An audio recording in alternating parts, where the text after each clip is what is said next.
Hi everyone, welcome back to Chandan logics. So ఈరోజు మనం June 1st current affairs చేయబోతున్నాము. ఇందులో like state news, appointments, books and authors and what are the honours regarding important days. So these all are the various topics we are going to discuss on this day. So let us move for the first topic.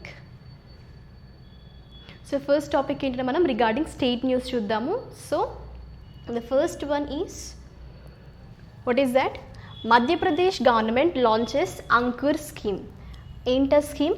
Ankur scheme అన్నారు. So ఇలాంటి schemes వచ్చినప్పుడు ఆ name ఉంది, right? Ankur scheme అని name ఉంది. So యాక్చువల్గా దాని meaning ఏంటి? సో సర్టెన్ మీనింగ్ అనేది ఆ స్కీమ్కి లైక్ వాళ్ళు ఒక నేమ్ కన్సిడర్ చేసినప్పుడు పర్టిక్యులర్గా లైక్ ఆ వర్డ్కి సర్టెన్ మీనింగ్ అనేది ఉంటుంది. సో ఇప్పుడు అంకుర్ అనే మీనింగ్ ఏంటంటే మనకి flower, bird or blossom, right? అంటే మీకు ఇక్కడ నేమ్లోనే తెలియాలి, లైక్ అంకుర్ స్కీమ్ అన్నారు, ఫ్లవర్, బర్డ్, బ్లాసమ్ అన్నాం. సో రిగార్డింగ్ ఇది దేని పర్పస్లో ఉంది? So it is regarding plantation అనమాట. సో ఈ అంకుర్ స్కీమ్ ఏంటంటే మనకి మధ్యప్రదేశ్ గవర్నమెంట్ లాంచ్ చేసింది రీసెంట్గా. అండ్ ఈ అంకుర్ స్కీమ్లో ఏంటంటే వీళ్ళకి ప్రాణవాయు అవార్డ్స్ అనేది ఇస్తారు. Okay, under this scheme awards will be given for the citizens. And ఎందుకు ఆ అవార్డ్స్ ఇస్తున్నారు, లైక్ వాటి పర్పస్ ఏంటి? ఆ అవార్డ్స్ ఎవరికి ఇస్తారు? సిటిజన్స్ అంటే ప్రతి ఒక్కరికి ఇస్తారా లేదా సర్టెన్ కేటగిరీకి ఇస్తారా అనేది క్వశ్చన్ మీకు రైజ్ అయ్యి ఉండొచ్చు, రైట్? సో ఇప్పుడు ఏంటంటే ఈ అవార్డ్స్ ఎవరికి ఇస్తారు? సో ఎవరైతే ప్లాంటింగ్ ఏ ప్లాంట్ అనే ఒక ప్రోగ్రాంలో పార్టిసిపేట్ చేస్తారు అండ్ ఆ ప్లాంట్ వాళ్ళు ఒక ప్లాంట్ని ప్లాంట్ చేసిన తర్వాత like they should see their life span also. అంటే దాన్ని ఇంకా పెంచడం కోసం వాళ్ళు ఎలాంటి ఆబ్జెక్టివ్స్ అనేది వాళ్ళ రోల్ ప్లే చేస్తున్నారు. సో ఇలాంటి వాళ్ళకి ఈ ప్రాణవాయు అవార్డ్స్ అనేది వాళ్ళు ఇస్తారనమాట. సో ఇందులో ఒక యాప్ కూడా మనకి ప్లేస్ చేసుకుంటుంది. ఆ యాప్ నేమ్ ఏంటంటే వాయుదూత యాప్. ఓకే, సో ఇక్కడ ప్రాణవాయు అవార్డ్స్ అన్నాం, రైట్? ఈ ప్రాణవాయు అనే నేమ్ ఉంది కదా మనకి, ప్రాణవాయు అన్నారు, రైట్? సో వాయు అంటే ఏంటి? మనకి ఎయిర్ కదా. ప్రాణ అంటే ఏంటి? లైఫ్. సో ప్రాణవాయు అవార్డ్స్ అంటే ఎయిర్ ఫర్ లైఫ్. ఇప్పుడు మనం సడన్గా చూసుకున్న సిచ్యువేషన్ ఏంటి? మనకి కోవిడ్ క్రైసిస్. సో మనకి ఈ కోవిడ్ క్రైసిస్లో ఉన్న ఎక్కువ స్కాసిటీ ఉంది ఏంటి? Oxygen, right? సో మనం ఈ ప్లాంట్స్ని ప్లాంట్ చేయడం ద్వారా మనకు వచ్చే బెనిఫిట్స్ ఏంటి? మనకి క్లీన్ ఎయిర్ అనేది ఉంటుంది, బ్రీతింగ్ ప్రాబ్లమ్స్ లైక్ బ్రీతింగ్కి సంబంధించిన ప్రాబ్లమ్స్ కానీ ఏమైనా రిలేటెడ్ మ్యాటర్స్ అన్నీ సాల్వ్ అయిపోతూ ఉంటాయి. అండ్ ఈవెన్ మనకి ఆ ప్లాంట్స్ని లైక్ ప్లాంట్ చేసినప్పుడు మనం ఆ సరౌండింగ్స్లో మన ఎన్విరాన్మెంట్ని కూడా మనం ఇంక్రీజ్ చేసినట్టే కదా. సో క్లీన్ అండ్ గ్రీన్గా కనిపిస్తుంది, మన మైండ్ రిఫ్రెష్మెంట్ కోసం, రిలాక్సింగ్ పర్పస్ కోసం. సో ఇవన్నీ మనం ప్లాంట్స్ అనేది ప్లాన్ చేయడం ద్వారా వచ్చే బెనిఫిట్స్ అనమాట. సో ఇప్పుడు ప్రజెంట్ సిచ్యువేషన్ కోవిడ్ క్రైసిస్లో ఏం చూస్తున్నాం మనం? ఆక్సిజన్ స్కార్సిటీ చూస్తున్నాం. సో ఈ ప్లాంట్స్ ఏం చేస్తాయి? మనకి కార్బన్ డైఆక్సైడ్ని like they will observe and they will release what? Oxygen. So oxygen ఇప్పుడు ఎవరికి యూజ్ అవుతుంది? Like for human beings and యానిమల్సే కదా. సో వీటికి యూజ్ అవుతుంది అన్నప్పుడు ఇలాంటి ప్రోగ్రామ్స్ అనేవి లైక్ ఇలాంటి స్కీమ్స్ అనేది ఎక్కువ స్టేట్ గవర్నమెంట్స్ లాంచ్ చేయాలి. సపోజ్ మన తెలంగాణలో చూసుకున్నట్టయితే ఏంటి? హరితహారం అనే స్కీమ్ కూడా ఉంది. What is that? Planting these ప్లాంట్సే కదా. So at least 1 person should plant 1 plant, right? So అదనమాట. ఇందులో ఇప్పుడు అంకుర్ స్కీమ్ కూడా మనకి మొత్తం చెప్పేది దాని గురించి. అండ్ ఒకసారి మనం టాపిక్లోకి వెళ్దాం, లైక్ బ్రీఫ్ డిస్క్రిప్షన్ చూద్దాము ఎగ్జాక్ట్గా అసలు ఏం జరుగుతుంది. ఇందాక మనం ఓవర్వ్యూ చూసాము, ఒక్కసారి మనం ఇందులోకి వెళ్తే లైక్ అది ఎవరు లాంచ్ చేశారు అండ్ అది ఏ సీజన్లో మెయిన్గా ఇలాంటివి ప్రోగ్రామ్స్ అనేది వాళ్ళు అంటే ఈ స్కీమ్ని తీసుకురాబోతున్నారో చూద్దాం. Okay, in Madhya Pradesh Chief Minister Shivraj Singh Chauhan government has launched a scheme named, what is that scheme? Ankur scheme, under which citizens will be awarded for planting the trees during monsoon అన్నారు. So monsoon అనేది ఏంటంటే మనకి మెయిన్గా June to September. ఇండియాలో మనకి monsoon season like ఏ months అన్నట్టు అవి? That is June and September, June to September. So these are the monsoon months in India. And one more thing you have to see here, a sapling plantation campaign, that means this will be carried out during the monsoon. And now you can see here, that means ఇప్పుడు పార్టిసిపెంట్స్కి awards అనేది ఇస్తారు అన్నాం. So వాటికి ఒక procedure అనేది ఉంటుంది కదా. ఆ ప్రొసీజర్ ఏంటంటే like they have to upload A picture while planting A sapling. ఒక ఫోటోనేమో వాళ్ళు ఫస్ట్ ప్లాంట్ని శాప్లింగ్ చేస్తున్నప్పుడు and another photo is at after taking care of that sapling for 30 days. So 30 days తర్వాత ఆ సాప్లింగ్ని వాళ్ళు పెట్టిన ప్లాంట్ ఉంది కదా, సో దాన్ని వాళ్ళు ఎలా కేర్ చేశారు అనేది ఇంకో picture. So like 2 photos they have to upload. తర్వాత విన్నర్స్ని వాళ్ళు అనౌన్స్ చేస్తారు. సో ఎలా అనౌన్స్ చేస్తారు, they will be selected from each district. So మధ్యప్రదేశ్లో ఉన్న డిస్ట్రిక్ట్స్ ఉంటాయి కదా, సో అందులో ఒక్కొక్క డిస్ట్రిక్ట్ నుంచి వాళ్ళు కన్సిడర్ చేస్తారు. అండ్ ఎలాగా అంటే వెరిఫికేషన్ అనేది వాళ్ళు చేస్తారు, అంటే ఫొటోస్ అప్లోడ్ చేస్తున్నారు, is it correct or wrong అనేది వెరిఫికేషన్ ప్రాసెస్ కూడా జరుగుతుంది. అప్పుడు వాళ్ళకి ఈ ప్రాణవాయు అవార్డ్స్ అనేది ఇస్తారు. సో ఇప్పుడు ఈ ఫొటోస్ అప్లోడింగ్ ఇదంతా జరుగుతుంది అన్నాం. సో ఇది ఎక్కడ జరుగుతుంది అంటే మనకి citizens can participate in the tree plantation drive by registering themselves on the Vayudoot app. చెప్పాం కదా, ఏ యాప్ అది, Vayudoot app. So in this which has been launched by the state for managing the activities of these Ankur program. So ఇప్పుడు ఈ వాయుదూత్ app యొక్క objective ఏంటి, ఈ అంకుర్ ప్రోగ్రాంలో ఏ యాక్టివిటీస్ జరుగుతున్నాయో అవి అన్నీ these will be monitored through this app only. So based on these app only, even this Pranavayu awards will be given, that citizens can also be registered through this app only. అంటే ఇప్పుడు మీరు ఇక్కడ చూసుకోవాల్సింది ఏంటి, Ankur scheme అనేది ఏ purpose and దాంట్లో దానికి link up అయిన యాప్ ఏంటి, వాయుదూత్ యాప్. అండ్ ఇది ఏ గవర్నమెంట్ లాంచ్ చేసింది, మధ్యప్రదేశ్ గవర్నమెంట్. ఓకే, సో ఇదన్నమాట, this is the procedure. And ఈ పాయింట్స్ మీరు గుర్తుపెట్టుకోండి. Next regarding appointments. So first ఏంటది, CBDT member JB Mohapatra gets additional charge of chairman అన్నారు.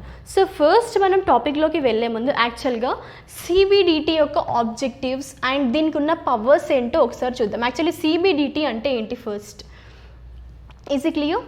So control board of direct taxes, CBDT అనేది ఏంటి, control board of direct taxes అన్న. So first మనం previous క్లాసెస్లో మే 25th నుంచి 27th జరిగిన క్లాసెస్లో ఒక క్లాస్లో నేను మీకు లైక్ బ్రీఫ్ డిస్క్రిప్షన్ ఇచ్చాను. ఏంటది, డైరెక్ట్ ట్యాక్సెస్ అంటే ఏంటి, ఇండైరెక్ట్ ట్యాక్సెస్ అంటే ఏంటి, వాటి ఎగ్జాంపుల్స్ ఏంటి అనేది ఒకసారి రివైజ్ చేయండి. అండ్ ఇక్కడ ఉన్న టాపిక్ ఏంటి మన డైరెక్ట్ ట్యాక్సెస్. సో ఒక్కసారి నేను అది కూడా మళ్ళీ మీకు రివైజ్ చేస్తాను, లైక్ డిస్క్రైబ్ అనేది జరుగుతుంది. ఫస్ట్ ఏంటంటే డైరెక్ట్ ట్యాక్సెస్ అంటే ఏంటి, this is nothing but the tax will be like impose చేస్తారు కదా ఒక పర్సన్కి. సో ట్యాక్స్ పేయర్స్ అనేవాళ్ళు ట్యాక్స్ని డైరెక్ట్గా గవర్నమెంట్కి వాళ్ళు పే చేస్తున్నారు, దాన్ని మనం డైరెక్ట్ ట్యాక్స్ అంటాం. ఓకే, సో ఎగ్జాంపుల్స్ ఏంటంటే మనకి ఇన్కమ్ ట్యాక్స్ ఉంటుంది, రైట్, ప్రాపర్టీ ట్యాక్స్ ఉంటుంది. So these are the examples of direct taxes. Indirect taxes అంటే ఏంటి, జస్ట్ ఒక 1 లైన్లో చెప్తాను. Like these are the taxes imposed on the goods and services, mainly GST అన్నాము, that belongs to the indirect taxes. Now is it clear for you? So now Central Board of Direct Taxes annam. So దీని యొక్క objective ఏంటి, so this will take the what we say ఏవైనా tax రేట్స్లో changes ఉన్నా కూడా మనకి CBDT అనేది role play చేస్తుంది. And also supervision of the entire income tax department, right.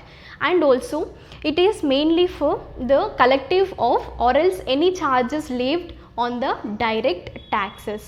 So వీటి పైన ఫోకస్ చేస్తుంది మనకి, ఏవైనా what we say collective of the direct taxes, collection of the direct taxes. And even ఏవైనా ట్యాక్స్ రేట్స్లో changes ఉన్నా కూడా this CBDT will take the charge. So these are the objectives of what CBDT and these are the functions of CBDT. ఇప్పుడు అర్థమైంది కదా మీకు. So ఈ CBDT act అన్నాం కదా, central board of direct taxes. Okay, this is came from central board of direct taxes act 1963. Okay, మనకి 1963లో according to the central board of direct taxes act ప్రకారం మనకి సిబిడిటి అనేది లైక్ పిక్చర్లోకి వచ్చింది. And ఇంకొక point ఏంటంటే సిబిడిటి అన్నాం, right. So CBDT central board of direct taxes. So again this will comes under the department of revenue. And ఇంకొక point, ఇది ఏ మినిస్ట్రీకి వస్తుంది, ministry of finance. So taxes అంటేనే కదా ఫినాన్స్కి సంబంధించింది కదా, so it comes under the ministry of finance. Easy clear. ఇది మొత్తం ఇప్పుడు మీకు ఓవర్వ్యూ అనేది వచ్చింది కదా, సిబిడిటి అంటే ఏంటి, అది ఏ మినిస్ట్రీలోకి వస్తుంది, under which department, department of revenue.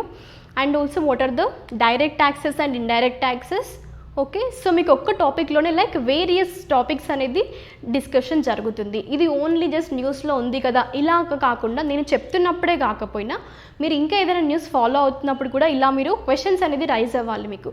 So CBDT అనే టాపిక్ వచ్చినప్పుడు దాని ఆబ్జెక్టివ్స్ ఏంటి, అది ఏ యాక్ట్ ప్రకారం మనకి లైక్ ఇట్ హ్యాస్ ఎస్టాబ్లిష్డ్ అనేది, దాని ఆబ్జెక్టివ్స్ ఏంటి, ఇప్పుడు అది న్యూస్లో ఎందుకుంది, ఇప్పుడు న్యూస్లో ఎందుకుంది మనకి, దానికి రీసెంట్గా that means CBDT member JB Mohapatra అనేవారు like he got the additional charge of as the chairman అన్నారు.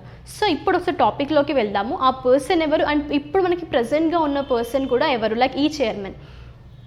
ఫస్ట్ ఏంటి, the finance ministry Jagannath Vidyadhar Mohapatra, member of CBDT, has been given the additional charge of chairman of these direct taxes board for 3 months. So ఈ additional charge కూడా తనకి ఎన్ని months ఇచ్చారు, period ఏంటి మనకు, అది 3 months. పీరియడ్ పైన కూడా మీరు ఫోకస్ చేయండి, that is of 3 months. And యాక్చువల్గా ఇప్పుడు ప్రజెంట్గా ఉన్న లైక్ కరెంట్లీగా ఉన్న like who is the person holding that office అనేది ఎవరంటే the extended tenure of incumbent chairman Pramod Chandra Modi ended on May 31st. So May 31st అంటే ఎక్స్టెండెడ్ చైర్మన్ అన్నారు, అంటే అది ఎప్పుడు ఎక్స్టెండ్ అయింది అంటే in February he was given third extension till May 31st. అంటే ఫిబ్రవరిలో వాళ్ళకి అంటే ఇప్పుడు ఇంకంబెంట్ అన్నారు, ఇక్కడ ఇంకంబెంట్ చైర్మన్ అంటే ఎవరు, ప్రజెంట్గా ఆ ఆఫీస్ని హోల్డ్ చేస్తున్న person and that means who is responsible on that duty, that person is called incumbent chairman అన్నారు. ఇంకంబెంట్ అంటే ప్రజెంట్గా హోల్డ్ చేస్తున్న పర్సన్ వాళ్ళని ఇంకంబెంట్ అంటారు. సో ఈ వర్డ్ అనేది మీకు లైక్ వేరియస్ టాపిక్స్లో కవర్ అవుతుంది, ఒకసారి నోట్ చేసుకోండి, సో మీకు అది హెల్ప్ఫుల్ అవుతుంది. అండ్ ఈ ప్రమోద్ చంద్ర మోడీ గారికి ఏంటంటే ఫిబ్రవరిలో థర్డ్ ఎక్స్టెన్షన్ అనేది జరిగింది, అంటే May 31st వరకు తను ఆ చైర్మన్గా ఉండొచ్చు అని. కానీ ఇప్పుడు May 31st అన్నారు కదా, సో May 31stకి ఆ పర్సన్ది ఎండ్ అయింది.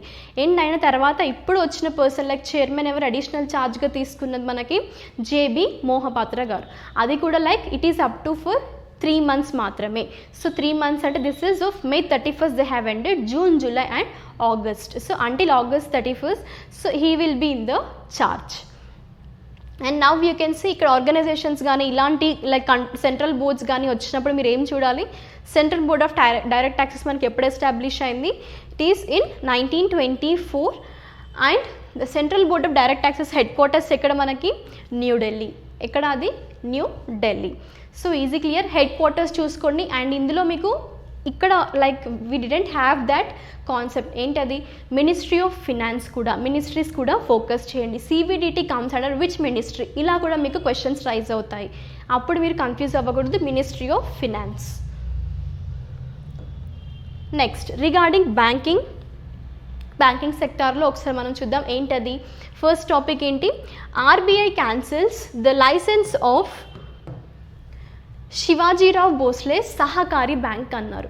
ఫస్ట్ ఏంటంటే RBIకి ఈ రైట్స్ కూడా ఉంటుంది, ఏంటది, లైసెన్స్ ఇవ్వడం కానీ లైసెన్స్ కానీ క్యాన్సిల్ చేయడం. ఏదైనా ఒక బ్యాంక్కి అడెక్వేట్ అమౌంట్ అనేది లేనప్పుడు RBI లైక్ ఇలాంటి బ్యాంక్స్కి లైసెన్స్ అనేది క్యాన్సిల్ చేయొచ్చు అనమాట. సో ఇప్పుడు రీసెంట్గా మనకి ఏంటంటే రిజర్వ్ బ్యాంక్ ఆఫ్ ఇండియా అనేది శివాజీరావు భోస్లే సహకారి బ్యాంక్ యొక్క లైసెన్స్ని క్యాన్సిల్ చేసింది. సో దాని మెయిన్ లైక్ రీజన్ ఏంటంటే it does not have the adequate capital and earning prospects అన్నారు. ఓకే, సో ఇప్పుడు సహకారి బ్యాంక్ అన్నాం. ఫస్ట్ సహకారి బ్యాంక్ అంటే ఏంటంటే like it will that bank has that is owned and also running by the group of people, that means who are also the customers of that bank, that banks are called what, sahakari banks. So indulo sahakari bank entadi Shivajirao Bhosle Sahakari Bank and it is Pune based Sahakari bank. Okay, so ఇదేంటంటే దీని main purpose adequate amount అనేది లేదు అనమాట. So adequate capital అనేది ఏంటంటే మనకి దాని యొక్క మీనింగ్ ఏంటంటే to run the that means day to day operations ఉంటాయి కదా, even to run that they don't have the amount, that means the sufficient capital to run the day to day operations also. So that is why RBI has cancel the licence of this bank. Is it clear? So ఇప్పుడు టాపిక్లోకి వెళ్దాము. ఏంటది first? So this has cancelled the license of Pune based Shivajirao Bhosle Sahakari Bank. That is what the bank ceases to carry on the banking business with effect from the close of business on May 31st. and also you can see here this does not have adequate capital and also earning prospects. That means it does not comply with the provisions of Banking Regulation Act 1949. So మీకు ఇలాంటివి వచ్చినప్పుడు ఏంటంటే regulation acts పైన కూడా maybe questions raise అవుతాయి.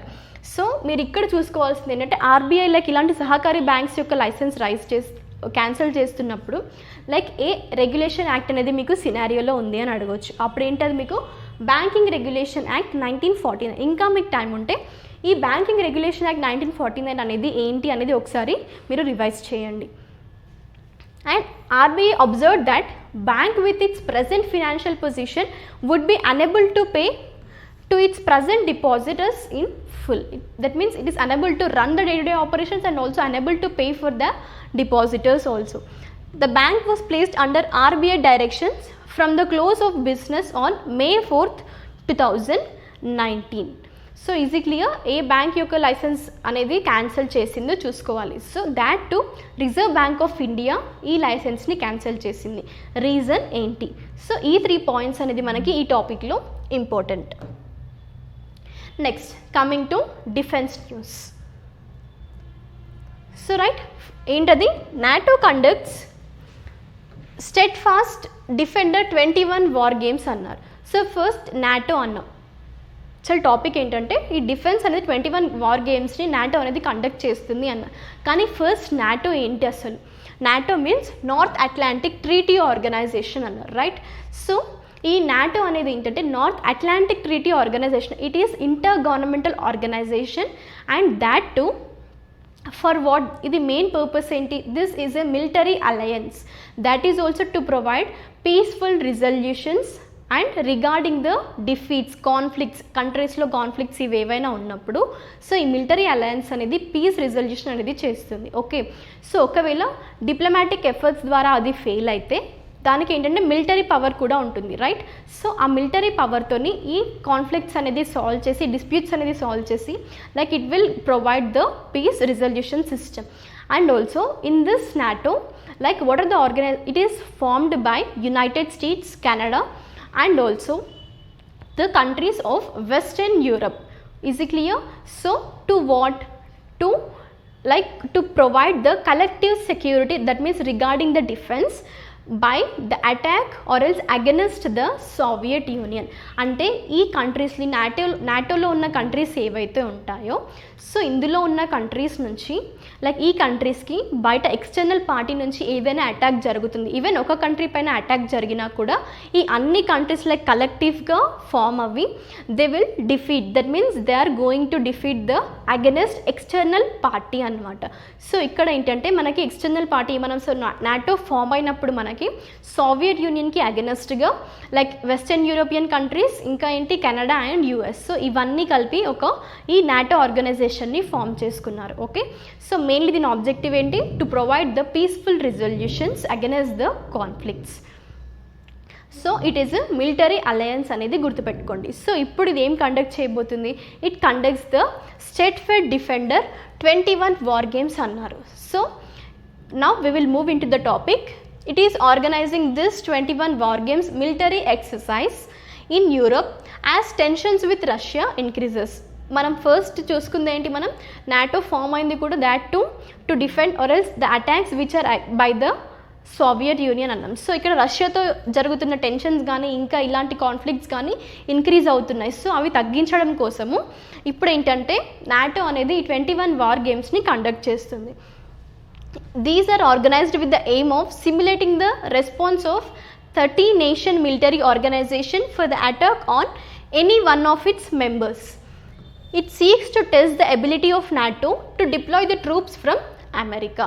So చూసుకున్నాం కదా, ఇందులో ఏ ఒక కంట్రీ పైన అటాక్ జరిగినా కూడా లైక్ అన్ని ఏంటి మ్యూచువల్ ఒక ఆర్గనైజేషన్గా ఫామ్ అయ్యాయి కదా, అన్ని డిఫెన్సెస్ కలిపి ఆ ఎక్స్టర్నల్ పార్టీ ఏదైతే ఉందో దానిపైన అటాక్ చేస్తాయి. అండ్ ఇంకొక పాయింట్ ఏంటంటే మనకి ఈ నాటోలో ఎన్ని మెంబర్ కంట్రీస్ ఉన్నాయి? Total 30 member countries. సో ఇదేంటంటే జనరల్ క్వశ్చన్ అడుగుతారు. సో నాటో అన్నాం, right? North Atlantic treaty organisation అన్నాం. కానీ ఇందులో form like how many countries are there? What are the member countries of NATO అంటే 30 countries and it is founded on 4th April 1949. Next regarding awards and honours. WHO honors Dr. Harshavardhan for the efforts of tobacco control. So in tobacco control అన్నారు. Tobacco control అంటే ఏంటంటే మనకి like use of tobacco అనేది decrease అవ్వాలి. ఎందుకంటే tobacco ద్వారా చాలా disadvantages ఉన్నాయి మనకి. ఏంటది, అందులో ఉన్న కెమికల్స్ అనేది మన బ్రెయిన్ని కానీ బాడీ పార్ట్స్ని కానీ ఎఫెక్ట్ చేస్తుంది. ఓకే, సో ఈ టొబాకోలో ఉన్న కెమికల్స్ ఏంటంటే ఫ్యూ ఎగ్జాంపుల్స్ చెప్తాను. నికోటిన్ అనేది ఏంటి, మనకి అది అడిక్టివ్ డ్రగ్, రైట్. సో మనకి కాఫీలో కూడా చూసినట్టయితే నికోటిన్ అనే అడిక్టివ్ డ్రగ్ ప్రెసెంట్ అవుతుంది.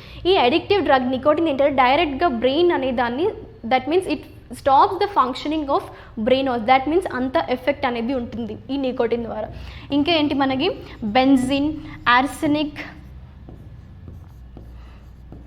So these are the some of the chemicals which are present in the tobacco. Okay, so ఈ కెమికల్స్ ద్వారా ఇలాంటి ఎఫెక్ట్స్ అనేది హ్యూమన్ బాడీకి జరుగుతున్నాయి. అందుకోసము టొబాకో కంట్రోల్ అనేది జరగాలి. That means the use should be less. మనం సిగరెట్స్ కానీ సిగార్స్ కానీ హుకాస్ కానీ ఇలాంటివి చూసినప్పుడు ఏంటి మనకి అందులో ఈ టొబాకో అనేది that means the substance will be present in that parts. And also you can see that tobacco control గురించి, సో వీళ్ళు దీనికి చేసిన అకంప్లిష్మెంట్స్ ఏవైతే ఉన్నాయో సో దాన్ని బేస్ చేసుకొని WHO ఎవరికి హానర్ చేసింది ఈ అవార్డ్ అనేది, like doctor Harshvardhan for his efforts in tobacco control. So ఒకసారి మనం WHO అన్నాం. మన WHO ఎప్పుడు ఫామ్ అయింది? It is formed in the year 1948, right. So మనకి హెడ్ క్వార్టర్స్ ఇక్కడ ఇలాంటి ఆర్గనైజేషన్ వచ్చినప్పుడు హెడ్ క్వార్టర్స్ చూసుకోమన్నాను కదా, Geneva, Switzerland. So headquarters is at Geneva, Switzerland. And దీని ఆబ్జెక్టివ్ ఏంటి? దట్ మీన్స్ WHO అన్నాం. సో ఈ ఆర్గనైజేషన్ ఎందుకు ఫామ్ అయింది? It will provide even the technical support for the governments regarding the health sector.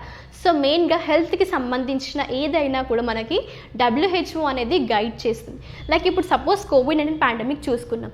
So మనకి COVID-19 ఈ virus అనేది రాకముందు లైక్ మన కంట్రీలోనే కాకుండా అవుట్ సైడ్ ద కంట్రీ కూడా ఏదైనా డిసీజ్ అనేది అవుట్బ్రేక్ అవుతుంది అన్నప్పుడు మనకి గైడ్లైన్స్ కానీ ప్రివెంటివ్ మెజర్స్ కానీ వాళ్ళు ఇన్ఫార్మ్ చేస్తారు. ఓకే, ఇంకా ఏంటి, గవర్నమెంట్స్కి ఈ హెల్త్ అసిస్టెన్స్ అనేది ప్రొవైడ్ చేయడం కోసం కూడా WHO అనేది టెక్నికల్ సపోర్ట్ని ప్రొవైడ్ చేస్తుంది.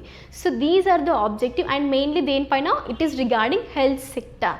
WHO అంటేనే కదా వరల్డ్ హెల్త్ ఆర్గనైజేషన్, హెల్త్ అన్నాము అంటే హెల్త్కి సంబంధించినవి చూసుకునేదే మనకి ఈ WHO. ఓకే, సో ఇప్పుడు టాపిక్లోకి వెళ్ళే ముందు ఏంటంటే మనకి WHO has awarded union health minister. So ఇక్కడ డాక్టర్ హర్షవర్ధన్ అన్నాం. సో తను ఎవరు? He is the union health minister. Has awarded with this WHO director general special recognition award. ఏంటి అవార్డ్ నేమ్? సో అవార్డ్ అనేది టొబాకో కంట్రోల్ కోసం ఇచ్చారు, కానీ award name ఏంటి?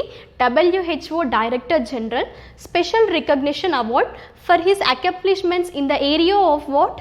In the area of tobacco control. And every year మనకి WHO ఏం చేస్తుందంటే ఇండివిజువల్స్ని ఇంకా ఆర్గనైజేషన్స్ని రికగ్నైజ్ చేస్తుంది. That too where in each of the 6 WHO regions for their accomplishments in the area of tobacco control. So ఈ tobacco కంట్రోల్లో ఇండివిజువల్స్ని కూడా అది సెలెక్ట్ చేస్తుంది. And that too from where? From each of the 6 WHO regions అన్నారు. So మీకు doubt రావచ్చు, each of the 6 WHO regions అన్నారు, రైట్. సో మనకి WHOలో ఏంటంటే 194 మెంబర్ స్టేట్స్ ఉంటాయి. Okay, and 150 country nations and 6 regional. So ఇది మనకి WHO కన్సిస్ట్ చేసేది అనమాట. 194 member states, 150 nations and 6 regions. So ఈ థర్డ్ కేటగిరీ ఉందా, ఈ 6 రీజియన్స్లో నుంచి వాళ్ళు ఇండివిజువల్స్ని ఇంకా ఆర్గనైజేషన్స్ని సెలెక్ట్ చేస్తారు. That to regarding tobacco control అనమాట. సో దాన్ని బేస్ చేసుకొని ఈ అవార్డ్స్ అనేది ఎవ్రీ ఇయర్ వాళ్ళు ఇస్తారు. ఓకే, అండ్ ఈ రికగ్నిషన్ అనేది ఎలా జరుగుతుంది? That means this take the form of WHO director general like special recognition award and world no tobacco day awards అన్నారు. So world no tobacco day awards అన్నాం కదా. So ఇక్కడ వరల్డ్ నో టొబాకో డే మనకి ఎప్పుడు జరుగుతుంది? It is on May 31st. So important డేస్లో కూడా ఇది కవర్ అవుతుంది మీకు, చూసుకోండి. World no tobacco day celebrate every year on May 31st. And world no tobacco day అంటే ఏంటంటే టొబాకో యూస్ అనేది తగ్గించాలి. So we have to reduce the tobacco use. ఇంకా ఏంటి, కొన్ని రెస్ట్రిక్షన్స్ కానీ రావాలి. ఎలాగా, they should not like sell these tobacco products to the minors. And the packages that means that should not like it will be less than 20, ఆ ప్యాక్లో 20 cigarettes కానీ ఉన్నవి ఇలాంటివి సోల్డ్ చేయడము. సో ఇలా సర్టన్ రెస్ట్రిక్షన్స్ అనేది వచ్చినప్పుడు టొబాకో యూజ్ అనేది decrease అవుతుంది. సో దాన్ని బేస్ చేసుకొని ఈ వరల్డ్ నో టొబాకో డే అనేది సెలబ్రేట్ చేస్తారు మనకి every year on May 31st. So ఈ అవార్డ్ ఏంటి, WHO ఆబ్జెక్టివ్స్ ఏంటి, అండ్ డాక్టర్ హర్షవర్ధన్ ఎవరు మనకి యూనియన్ హెల్త్ మినిస్టర్, తనకు వచ్చిన అవార్డు ఏంటి, అండ్ రిగార్డింగ్ ఏ కేటగిరీ, అది టొబాకో కంట్రోల్ గురించి. So next regarding science and technology ఏంటది, TCS opens it's first European innovation centre in Amsterdam, Netherlands. TCS అన్నాం. TCS అంటే ఏంటి, టాటా కన్సల్టెన్సీ సర్వీసెస్. ఇది మనకు ఒక IT కంపెనీ అని తెలుసు. So it will provide the solutions for the people, that means based on their business achievements. So వాటిని meet అవ్వడమే కాకుండా వాళ్ళ ఎక్సీడ్స్ ఏవైతే ఉంటాయో వాటిని కూడా అది రీచ్ అవుతుంది. వాళ్ళ ఎక్స్పెక్టేషన్స్ ఏవైతే ఉంటాయో, that means it exceed expectations ఉంటాయి కదా, సో వాటిని కూడా అది రీచ్ అవ్వడానికి ట్రై చేస్తుంది అనమాట. TCS యొక్క మిషన్ ఇంకా vision. It will provide, that means regarding main domain focus areas ఏంటది, లైక్ కన్సల్టెన్సీ కానీ, IT సొల్యూషన్స్ అండ్ సర్వీసెస్ కానీ ఇలాంటివన్నీ ప్రొవైడ్ చేస్తుంది. రిగార్డింగ్ ఫినాన్షియల్ సెక్టార్ కూడా, ఇంకా telecom, medical and technology. So these are the various areas that TCS is going to cover. And ఇంకొక point ఏంటంటే ఇక్కడ TCS అనేది first what we say European innovation hub centre అనేది open చేసింది. That ఎక్కడ, అది మనకు ఆమ్స్టర్డామ్, నెదర్లాండ్స్లో.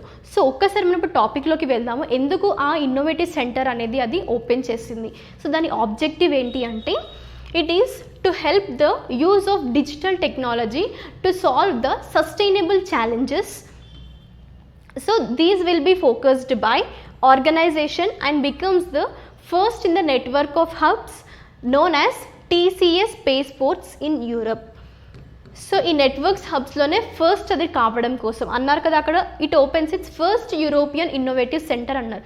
మెయిన్గా ఈ సస్టైనబిలిటీ ఛాలెంజెస్ అన్నీ like to solve these, they are using what it want to use the digital technology. So that is why they have established this innovative center in Netherlands. So ఇదేం చేస్తుంది TCS అనేది, this will bring universities, business, ఇంకా startups and governments together at the latest innovative hub. So ఈ innovative హబ్లో ఈ గవర్నమెంట్ని కానీ, like different యూనివర్సిటీస్ని కానీ, ఇండివిజువల్స్, బిజినెస్ని కానీ, అండ్ వాట్ స్టార్టప్స్ని కానీ, అది it will bring together to solve these the sustainable challenges, that to buy using what digital technology. So next, coming to list of important days.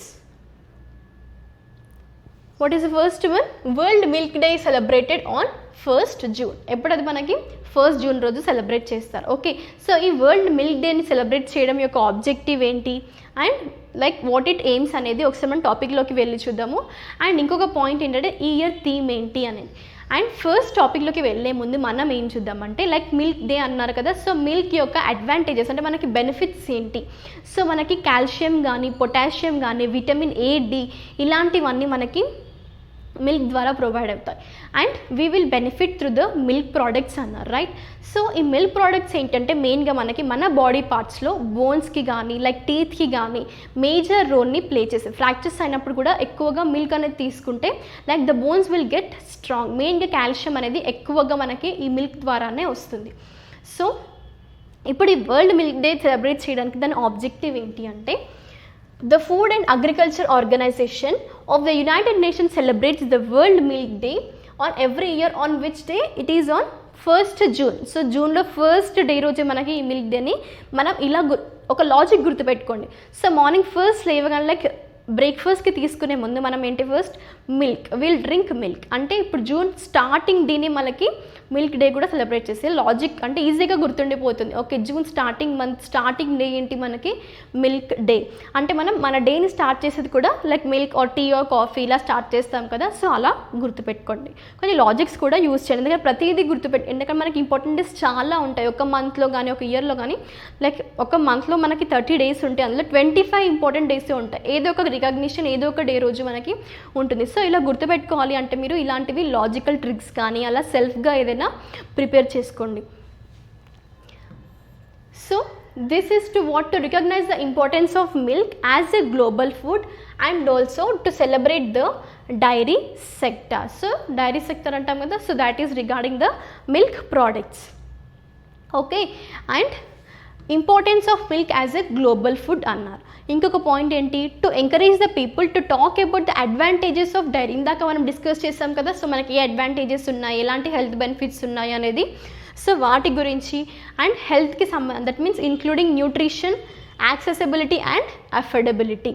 Okay, and one more thing, theme ఏంటి ఈ year, so this year our theme will focus on what, sustainability on the dairy sector with the message around the environment, nutrition and socio-economics. So this is the message from this year theme, and in doing so we will reintroduce the dairy farming to the world. Reintroducing annar enduku manam earlyga like previous year mana like when the human life has started appudu entante manaki ee products tone start ayyayi like meat gaani milk gaani వీటితో.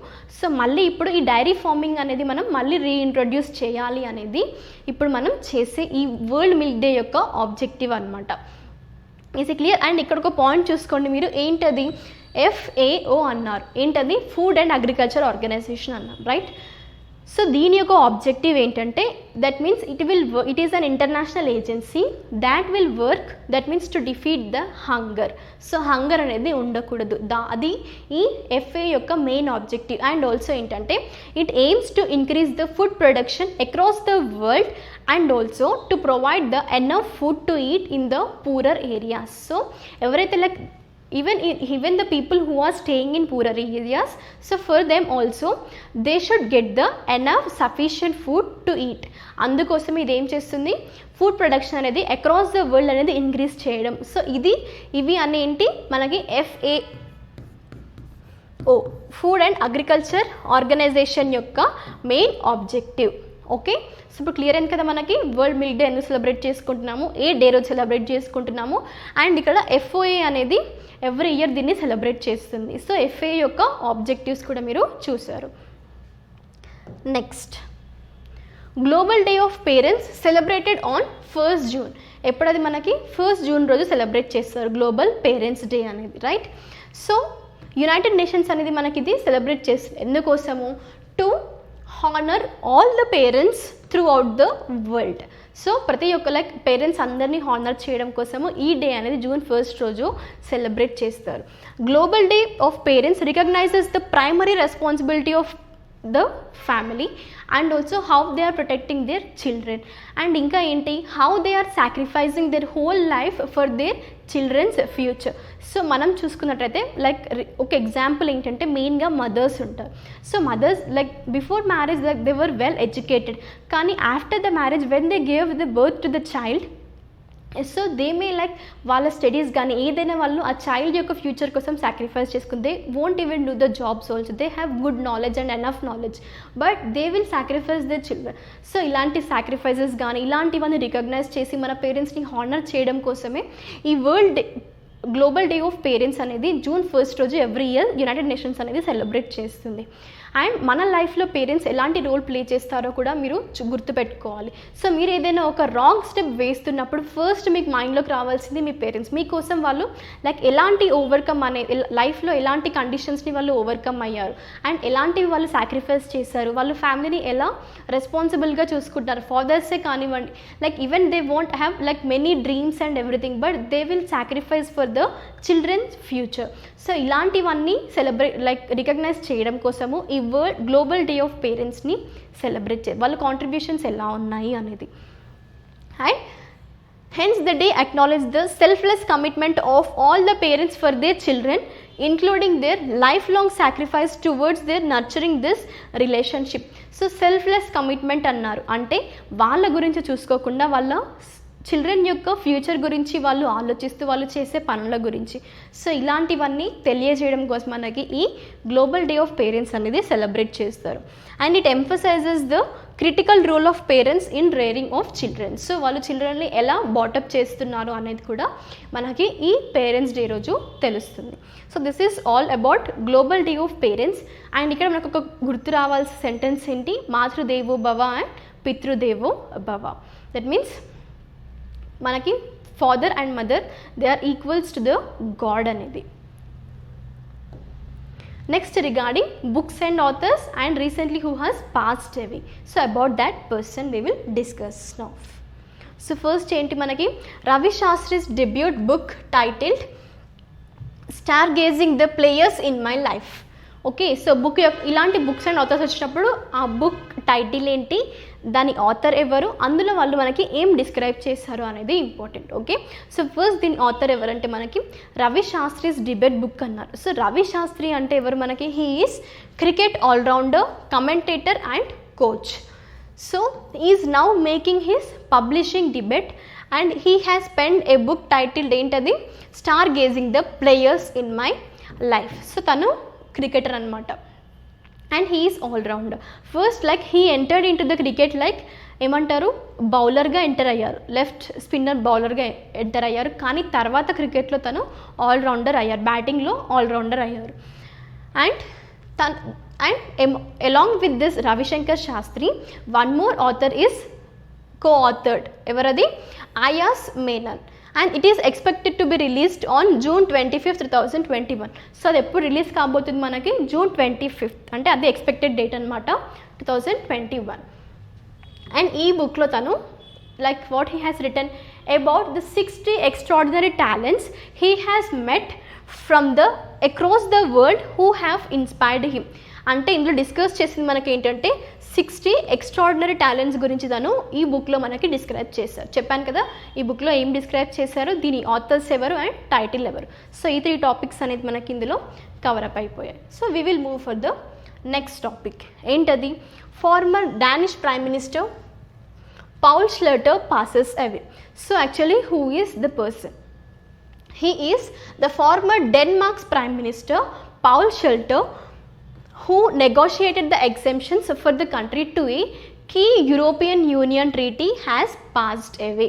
So ఇక్కడ మీరు ఒకసారి మీకు free time ఉన్నప్పుడు చూడండి, what is European treaty.